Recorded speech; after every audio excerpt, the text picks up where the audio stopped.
บสบายดีและสวัสดีเด้อพ่อแม่พี่น้อง FC เพิ่นสุขทุกคนเนาะบ่ว่าสิอยู่ภายในและก็ต่างประเทศเป็นวันนี้ต้อนรับเข้าสู่ช่อง YouTube ของแม่สว่างแนลมาพบกับพ่อกับแม่สว่างวันนี้ก็เป็นตอนที่สวยๆเนาะทุกคนก็มีแดดแน่เพราะว่าวันนี้ก็หนาวเนาะอากาศหนาวแห้งทุกคนนี่ทั้งหนาวทั้งลม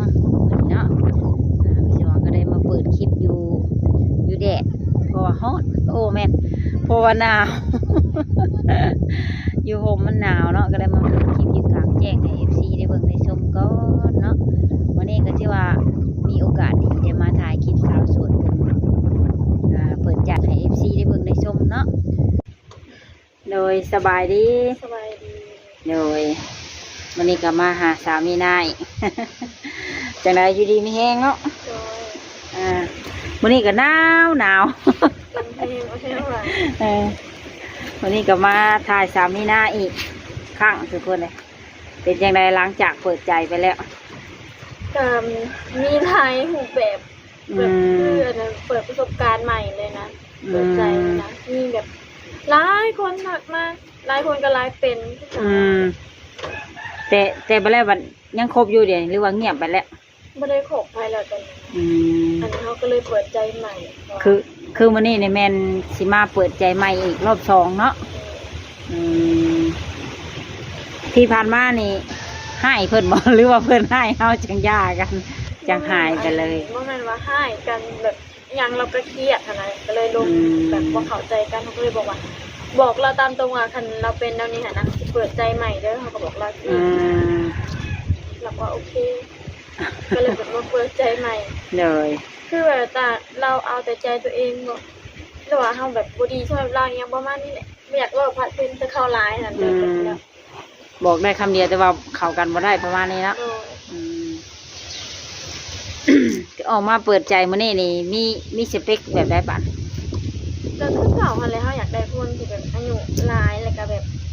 นิสัยก็เป็นผู้ใหญ่ลีหันนะบ่แม่นใหญ่แต่อายุยังประมาณนี้นะว่านะคะว่าตรงเกินไปป่ะบ่แบบอยากได้อายุหลายเนาะโดยแล้วก็อยากให้นิสัยก็เป็นผู้ใหญ่บ่อยากได้แบบจู้จี้จุกจิกเกินไปแม่เพราะว่าไปใช้เขาก็บอกเด็กคันว่าเขาลงกับเขานะคันว่าสิไปหันไปนี่เขาก็บอกเขาตามตรงอันนั้นแล้วเขาก็บอกแล้วก็กันแต่ว่ากลับมาผิดกันคือเก่าเขาก็บ่ฮู้ว่าเป็นอีหยังดูเพิ่นห่วงเฮาบ่เนาะน่าจะไม่เห็นที่บอก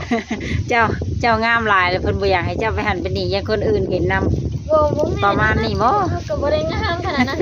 ด้วยเราต้องเป็นคนนิสัยนั่นบ่ก็เลยบ่เข้าใจกันเนาะโดยออกมาเปิดใจมื้อนี้ก็มีสเปคอายุหลายกว่าเก่าอีกอายุขนาดซ้ำเก่าแต่อยากได้คนที่ว่านิสัยผู้ใหญ่อีหลีหั่นน่ะหา60ลงมาประมาณนี้ลาวไทยหรือว่าต่างประเทศลาวไทยก็ได้ต่างประเทศแบบคนเราอยู่คนนั้นอยู่ไทยเพิ่นอยากอยู่ต่างประเทศก็ได้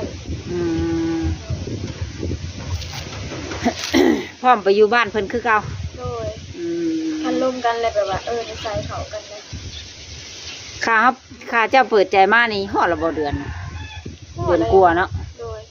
เกือบสิเข้า2 เดือนเลยที่บอกยังบ่ได้เนาะก็เลยมาเปิดใหม่อีกรอบ2โดยส่วนช่องทางติดต่อนี่อันเก่าเนาะโดยเป็นมีทางไลน์แล้วก็เบอร์ WhatsApp เนาะหากบ่มีหนุ่มไทยมาหาเนาะยังบ่มีหนุ่มไทยหรือว่าต่างประเทศยังบ่มีมาหาเนาะมาถึงมาหาคนเฮือนหั่นยังบ่มีว่าเสน่ห์แรงอยู่ยังบ่มีมาเนาะทีนี้นะเขาว่าอันสิมาตัวหัวสิมาแท้บ่ลมกันแบบบ่ได้ลมจริงจังเลิกหัวเขาสิมาแท้เลยอันนั้นลมไปลมไปนะเนาะแบบบ่ได้จ้ำจ้อเนาะเขาก็บอกเขาว่าคันมาได้กันมากันว่าอยากให้พาไปเล่นไปยังหั่นน่ะเขาก็พาไปได้เนาะถ้าว่า FC ท่านใดยังมาลิ้นก็มาได้เด้อทุกคนเด้อทางสามีนาเพิ่นก็พาไปเที่ยวได้เนาะจักปีแล้วก็อายุจัง 21 ปี 21 ปีเนาะอืมอืมอืมเพิ่นก็เคยเข้าโรงเรียนภาษาไทยภาษาลาวเสร็จมาเพิ่นก็อ่านได้ทุกคนเลยอังกฤษก็ได้อยู่บ่ บ่ได้ บ่ได้เนาะ อ่านได้แต่ไทยลาว อืมเขียนมากับเพิ่นก็อ่านได้ทุกคนเลย แต่ทุกวันนี้มันง่ายแล้วคันว่าภาษาอังกฤษอ่านบ่ได้ก็แปลเอา อืมใส่อันเครื่องแปลเอาเนาะ โดย อืม พ่อแม่เขาเพิ่นก็บ่ได้ว่าใดเนาะเขาออกมาเปิดใจเนาะ บ่เพิ่นบ่ได้เว้าหยังเขาก็บอกให้เพิ่นฮู้ว่าเปิดใจยังซั่นสิพ่อแม่เพิ่นก็ฮู้เบิด อืมข่าวมาอยู่บ้านโดนเติมนี่ก็มีสีมีชั้นขึ้นนะเจ้า ด้วยขึ้นบ่ กับพอดีกับบริเทิงขันว่าตุ้ย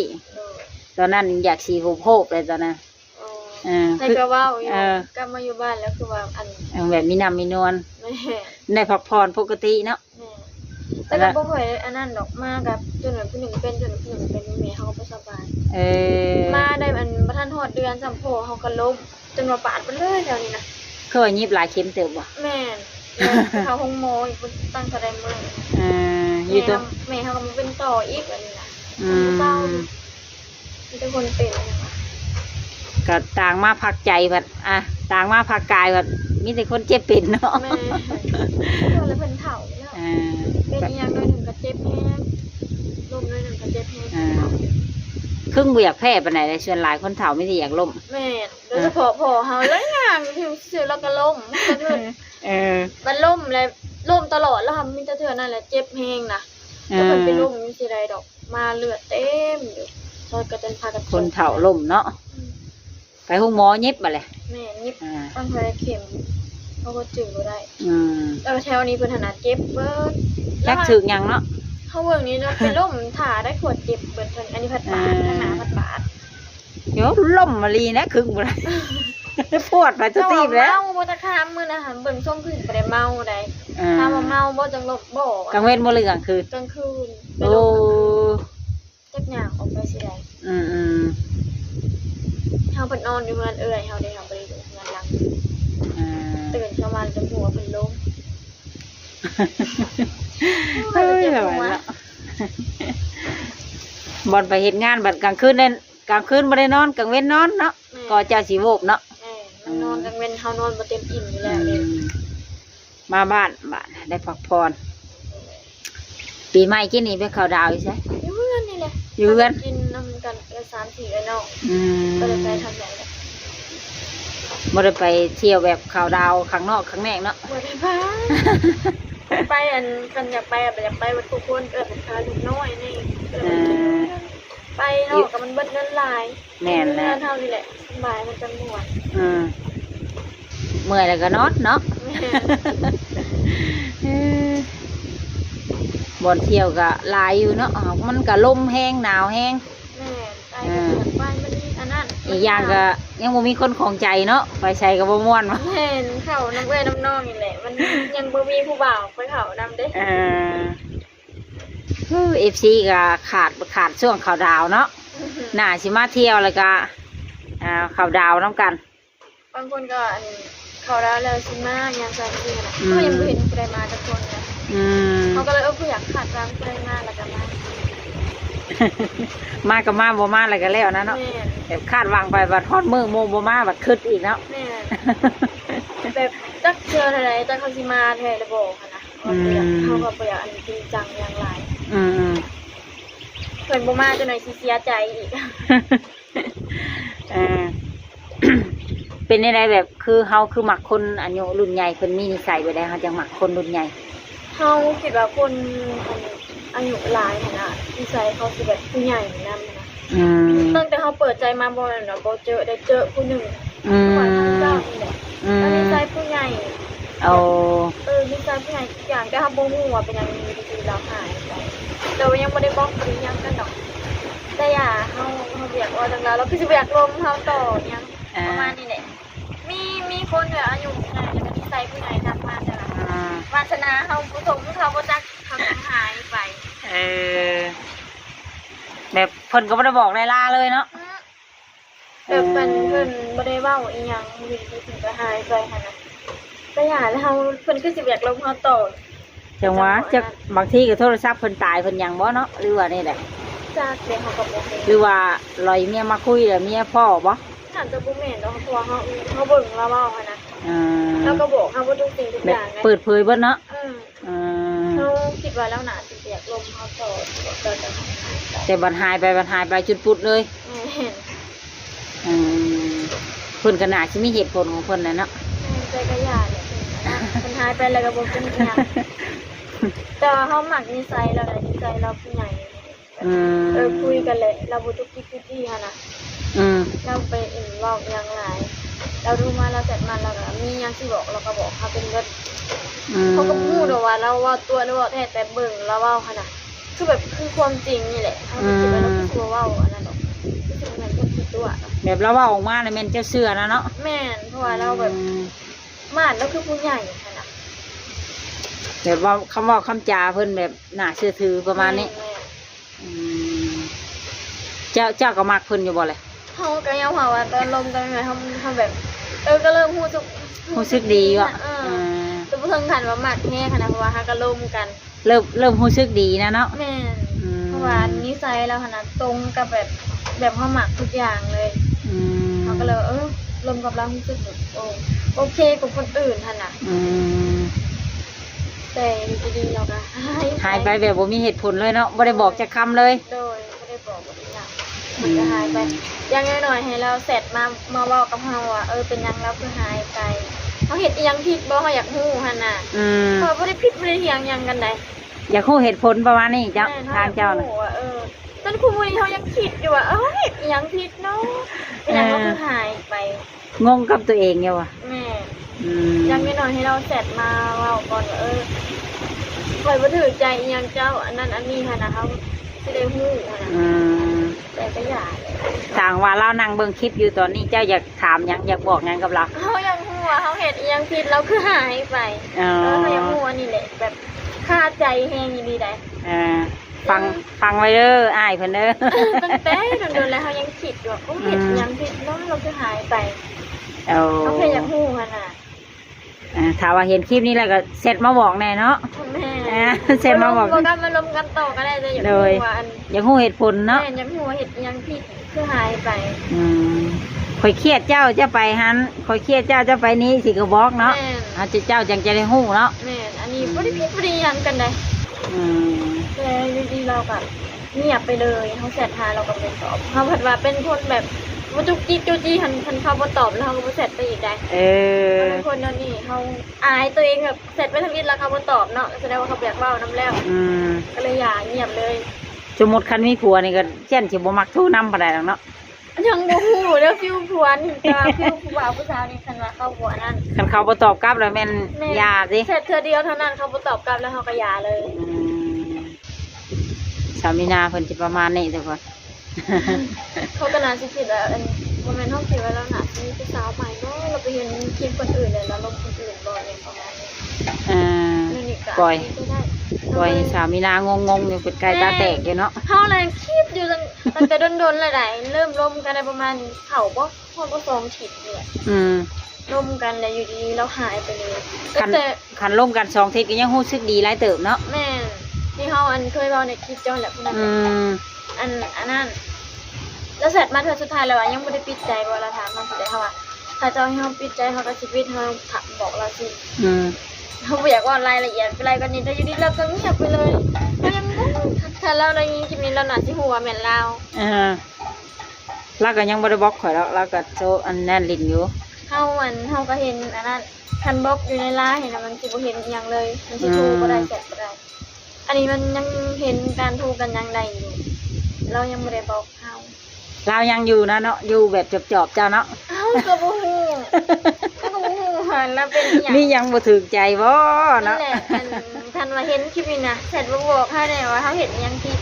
จะได้ปรับปรุงตัวเองเนาะ แม่นเพราะว่าเขาก็เริ่มแบบเขารู้สึกดีกับเราแท้เลยแต่ก็สั่งเลยทันว่า คันล่มไปโดนๆสมมติว่าเรามาขอมาแต่งกล้าเอาได้บ่ ก็เอาได้เพราะว่าเขาบ่ทำบ่ได้ว่าแนมคนที่หน้าตาได้เราเบิ่งโอเคไปทุกสิ่งทุกอย่างนะนิสัยหน้าตา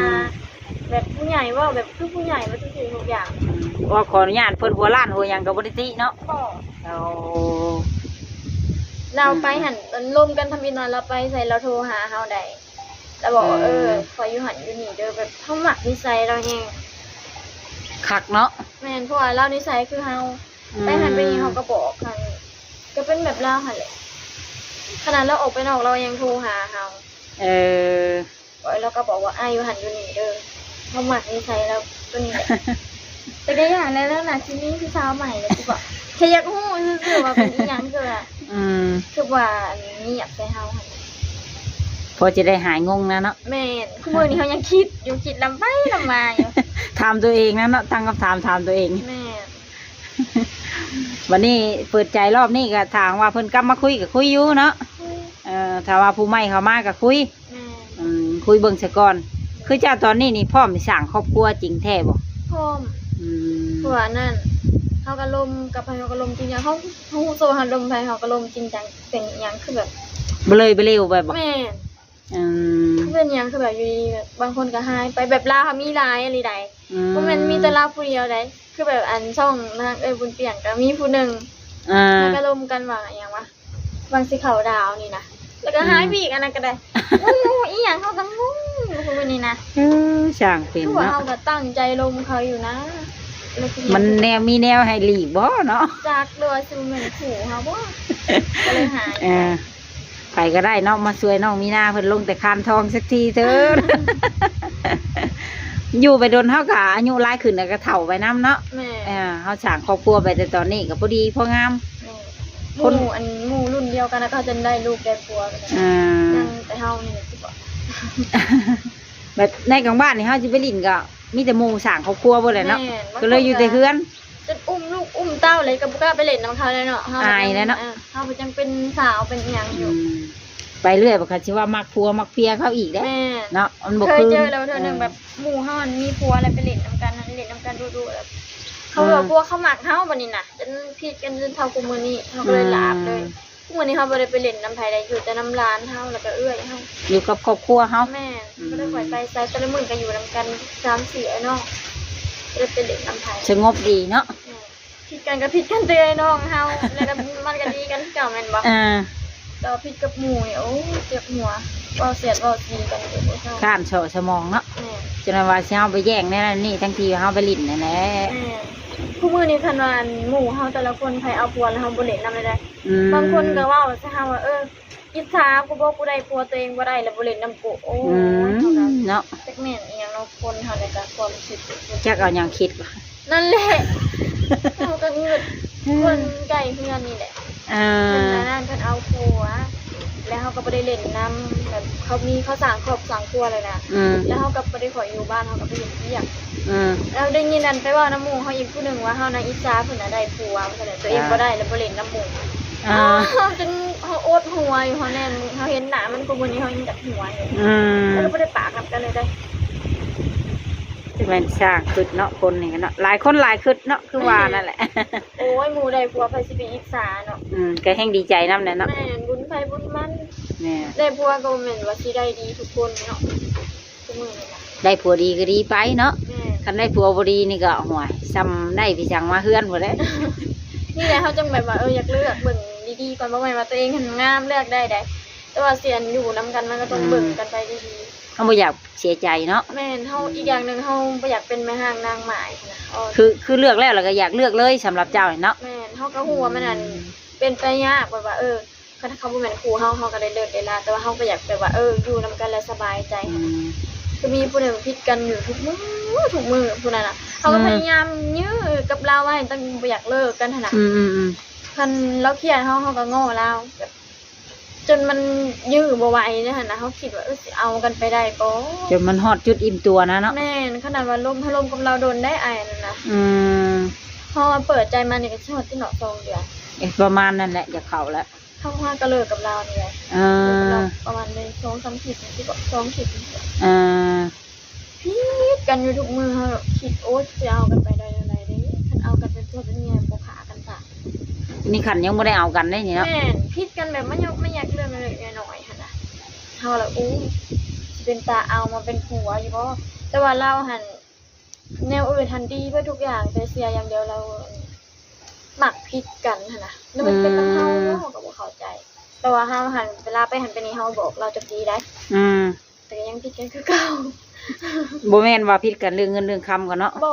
แบบมันอยากผิดแล้วผิดขึ้นมาเลยโลด รหักนี้แนวเว้า เออ ว่ามันยากมากแยกเฮาผัดแต่เฮาเป็นคนอะไรเฮาบ่มักแนวนั้น อืมเถียงกันว่าได้เนาะ เฮาเลยว่าอุ้ยเว้าไปแล้วลำเว้าลำไปลำมา ผิดกันเลือดกับโสสมองได้เห็นเนาะ ที่ก็เรื่องมายองแม่เพื่อคือจะแนวบ่เป็นตาพิษค่ะ โสสมองเท่าไว้ซีเรียสแล้วบัด คันอยู่นำกันเฮาว่าบ่ได้กินข้าวก็น้ำตาทุกมื้อบ่คัน บัดได้ลูกได้เต้ามาบัดแห้งขี้ร้ายบัดในสมมุติว่าเนาะเพิ่นแห้งขี้จิ้มเฮาอยู่ซั่นแหละ เฮาก็ตัดปัญหาเฮา เลิก ต่างคนต่างไปซั่นว่าสิแหละเฮาคันอ้ายเป็นอันนี้เฮาเปิดใจใหม่เด้อเฮาก็บอกแล้วกัน บอกเรียบร้อยคือตอนนี้เจ้าโสด100%เนาะ โดย อื เฮาก็บอกเราว่าเป็นอันนี้เปิดใจใหม่เด้อแล้วว่าเปิดโลดแล้วก็สิแหละ อืมอืม ย่านเฮาคิดว่าเราต้องเห็นคลิปด้วยแล้วถ้าเฮาเปิดใจใหม่บอกตามตรงนั้นน่ะ แม่น บ่แม่นแบบว่าผิดเปิดอันใจมาเพราะว่าสิมาผิดเถียงกันในช่องเขาอีกมันตายอีกแหละต้องบอกเราตามตรงว่าคันอ้ายเป็นอันนี้เฮาสิเปิดใจใหม่เด้อบอกว่าสิ บอกละเอียดเรียบร้อยเนาะ แม่ จะได้ว่าเขามาคอมเมนต์เมียคอยพี่สาวคอยอยู่นะเถียงกัน เลิกันยังซั่นสิเอาอีกแล้วเนาะเฮา อ่า ว่าตอนหันขาดกันแล้วอยู่ดีบ่ได้ติดต่อบ่ได้ล่มบ่ได้อิหยัง เราบอกเฮาให้เฮาบล็อกแล้วเฮาก็เลยบล็อกคำเราบอกดอกเฮาเป็นคนอันนี้ได้บอกแล้วได้เฮ็ดแนวนั้นสั้นๆเจ้าก็บอกอ้ายซะแล้วสิแหละเฮาเลยบอก หักเจ้าก็ยังแบบบ่ทันได้อยากเลิกปานใดบอกหรือว่านี่แหละ ความจริงเฮาบ่ได้อยากเลิกกับเราเลยเฮาเว้าให้มื้อนี้ยังคิดฮอดอยู่เด้บ่แม่นว่าบ่คิดฮอดเพราะว่าอันตั้งแต่ลมกันมาหั่นนะเรื่องอื่นหันเข้าใจกันเบิดทุกสิ่งทุกอย่างแต่มันมาผิดกันเรื่องว่าหยอกมันมันก็มีคนลมกันโดนเนาะก็โดนเกือบสิเข้า2 เดือนมันก็ต้องมีความผูกพันอย่างโทรหากันทุกมื้อลมกันทุกมื้อเฮาก็ยังคิดฮอดเราอยู่ในคอมเมนต์นี้อย่าแหละ มันเป็นไปแล้วเนาะ มันคือสิเข้ากันบ่ได้แล้วเฮาถามเราว่าเราบ่มักยังบ่แม่นเฮาเปลี่ยนก็ได้เฮาเปลี่ยนได้ เจ้าก็พยายามยั่วพยายามง้ออยู่แต่ละครั้งอะติ แม่นบางเทื่อหั่นน่ะเฮาพยายามเงียบไปเลยหั่นนั้นแต่เฮาเฮ็ดบ่ได้ใจเฮาก็แสหาเราเก่าที่ว่ามักก็แม่นว่าเฮาลมกันโดนเดือดบ่แม่นว่านี่อันลมกันดำมื้อ2 มื้อคันนะเฮาบ่ได้คิดอิหยังดอกอันนี้ลมกันเกือบเข้า2 เดือน ก็มีสายสัมพันธ์แล้วเนาะ แม่นและอีกอย่างโทรลมกันทุกมื้อแต่อยู่ดีๆอันนั้นแบบพวกเขากันบ่ได้ สรุปแล้วเจ้าตอนนี้อยู่ในช่วงอกหักเนาะ ก็อยากอกหักหน่อยหนึงแต่ก็เริ่มเฮ็ดใจได้แล้ว เลย ก็เลยมาเปิดใจ FC เขามาเยียวยาหัวใจของสามีนาเพิ่นนี่เด้อทุกคนนะคำบ่ถึงขั้นว่าสิเอาเฮ็ดลูกเฮ็ดเมียก็อันคุยกันล้มกันก็ได้เนาะคบกันเบิ่งก่อนกันกะสิเอาลูกเฮ็ดเมียแล้วก็จังว่ากันเนาะทางสามีนาเพิ่นนี่อยากสร้างครอบครัวอีหลีเพราะว่าอายุเพิ่นก็หลายแน่แล้วหั่นน่ะ21 ปีคันเพื่อสิได้ลูกอีกเนาะสมมุติเพื่อลูกเฮาได้ลูกได้ผัวนี่เจ้าก็40ปลายยัง50ได้บาดเนาะคนกูมื้อนี่บ่ได้ยืนปานใดแล้วเว้าจะตู้ใจมาไปเว้นเนาะ เด็กน้อยๆก็เสียนะ เว้าทางตาบ่เห็นนะ55หรือ60นี่เอาว่าอยากยืนเลยได้ ไปเลยได้ เริ่มอยากไปแล้วจ้ามีนาวก็อลีโมเมนต์มาตั้งว่าวเนาะคนคู่มือนี่ก็บริยืนปันใดจำเฮานี่ก็พอดีแล้วเพื่อสร้างครอบสร้างครัวจังนั้นว่า35ได้ลูกบ่ได้แล้วบาด แม่มีลูกยาก มีลูกยาก 30ขึ้นไปเลยเริ่มมีลูกยาก ตอนข่อยอันได้ลูกหลาก่อนนะอายุข่อยพอดี35ต่อ36ไปนี่แพทย์เพิ่นบอกว่าโอ้ยพระเจ้าให้ได้ลูกเห็นยังเพิ่นว่าประมาณนี้เลยมันเสี่ยงมันยังเพิ่นว่าประมาณนี้ ท่านมินก็จะเว้าอยู่เริ่ม30ขึ้นไปแล้วมันเอาลูกยาก มันอยู่ในเกณฑ์อันตรายเด้เพิ่นบ่อยากให้เอาอันนี้ก็พอดีแล้วพอดีงามพอดีสร้างครอบครัว เบิ่งเอาล้มเอาเนาะโดยก็โอเค แต่พออย่างเดียวลมเลยอย่าหายไปแบบลมละหายไปลมละหายไปจากมันเป็นอีหยังเฮาก็บ่ฮู้เฮายังงง บ่อยากให้เกิดแบบเก่าเนาะ แม่ คันสิไปอีหลีก็ให้บอกว่า ให้บอกว่าคนบ่มักอันนั้นอันนี้เด้อ ข่อยรับบ่ได้ บ่แม่นว่าอยู่ดีๆแล้วก็ล่มกันแล้วหายไปแบบนี้หาย คือแบบเฮาลมเฮาก็ตั้งใจลมเป็นหายไปเฮาก็อยากฮู้ว่าเฮาเฮ็ดอิหยังผิด มาหลอกให้มักแล้วมันหายไป แล้วเฮานี่นะเฮายังเป็นคนคิดร้ายเฮาก็คิดอยู่เฮ็ดอิหยังผิดเนาะก็คือบ่บอกคันบอกเฮาสิบ่คิดหยังเลยแล้วเฮาผิดตัวนั้นตัวนี้เขา แต่ก็แล้วเนาะ แม่นบ่แม่นว่าผิดตัวนั้นบ่ถูกใจอะไรแบบบ่บอกบ่กล่าวแล้วหายไปเลยหั่นน่ะ อันนี้ตั้งคำถามตัวเองอยู่แล้วเนาะ เฮาอยากฮู้ว่าเฮาเฮ็ดอิหยังผิดแบบนี้มีทางเจ้าผู้หนึงแล้วก็ทางอันส่งไปบนเตียงผู้หนึงสามีนาประกาศตามหาเด้อถึง MC ทันใดกะ ผู้ใดเห็นพิมพ์แล้วมานั่นมาเสร็จหาเฮาเลยเด้อตัวอ้ายกูทางส่งบนเตียงนะเฮายังโทรหาเราได้อยู่แต่ว่าเราบ่ได้ตอบไปหาตู้งงว่าโทรศัพท์เราเสียบ่หรือว่าเป็นอีหยังตัวลมนำเราอันเว้าดีแล้วนิสัยเป็นใหญ่คือกันกับคนเจ้าเลยสองคนอันนี้นิสัยคือกันแล้วก็หายไปคือกันอีกเขาเลยยังงงอยู่เลยนิสัยก็คล้ายๆ เห็นสามีนาเพิ่นออกคลิปแล้วก็มาตอบให้เพิ่นในเด้อเนาะเลยเพิ่นก็ยังคือฮอดยังอยากถามอยู่เนาะแม่อยากรู้ว่าน่ะว่าเห็น คันสิไปอีหลีก็บ่ห้ามเนาะอยากถามซะก่อนอยากรู้ซื่อๆบ่ต้องกลับมาลมกันก็ได้อยากรู้ว่าเฮาเฮ็ดอิหยังผิดเพราะว่าเฮาเปิดใจใหม่เฮาก็อยากอยากลมคนใหม่ซะอยากเอาบอลนั่นมาเป็นบทเรียนเนาะแม่นอยากเอาบอลเฮาบ่เติมเต็มนั่นน่ะมาเป็นบทเรียนในครั้งนี้โดยแค่แบบอยากจะให้เขาทักมาบอกซื่อๆนะว่าเขาสงสัยว่าเป็นอีหยังเพราะเขาหายไปแบบบ่บอกกล่าวเลยนะข่อยบ่มักเจ้าจอยโพดเด้อสิก็ให้อยากให้บอกเนาะเขามักหน้าเจ้านั่นน่ะเขามักหน้าจ้ะเขามักนิสัยเจ้ารวยยังซั่นสิอยู่เนาะจอยพูดบ่หรือว่าเว้าบ่ม่วนเว้าบ่ดีบ่หยังแบบนี้หั่นน่ะเขาก็อยากข่อยตีเจ้าเว้ากระดึกกระเด็กสิก็อยากให้เว้าเนาะอยากให้มาบอกซื่อๆจังสิได้เอาไปปรับปรุงโดยจะได้ไปปรับปรุงกับคนใหม่อันนี้คนส่วนใหญ่เขาบ่มักก็โอเคจ้ะสำหรับคลิปนี้ก็สิได้ขอโจ๊กคลิปไว้เพียงเท่านี้เด้อสามีนะโดยไว้พอกันใหม่มื้อหน้าเนาะสำหรับคลิปนี้ก็สิได้กล่าวคำว่าสบายดีโดยก็เป็นจังไดเนาะทุกคนหลังจากที่ได้ได้ลบกับสาวสวยเป็นที่เรียบร้อยแล้วตอนนี้ก็ดีสิได้ขอตัวกลับบ้านได้แล้วบัดนี้เนาะโดยสำหรับคลิปนี้ก็สิได้ขอตัวโจ๊กคลิปไว้เพียงเท่านี้ก่อนก็ไว้พบกันใหม่ในคลิปหน้าเนาะทุกคนสำหรับคลิปนี้ก็ถ้าว่าความผิดพลาดประการใดก็ต้องกราบขอโทษขออภัยหลายเด้อทุกคนเด้อ